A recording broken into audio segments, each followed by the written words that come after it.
Dumako naman tayo sa ating ulat panahon. Ang tropo ng isang low pressure area o LPA at ang southwest monsoon o yung habagat ay magdudulot po yan ng mga pag-ulan sa maraming bahagi po ng ating bansa.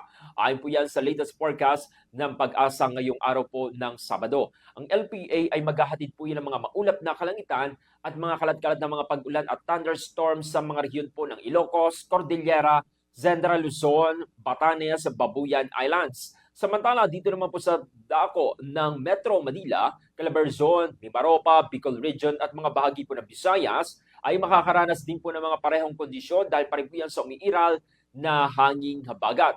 Nagbigay naman po ng babala ang Pag-asa na maaaring magkaroon po ng flash flood at landslide dulot po yan ng mga malalakas na mga pag-ulan.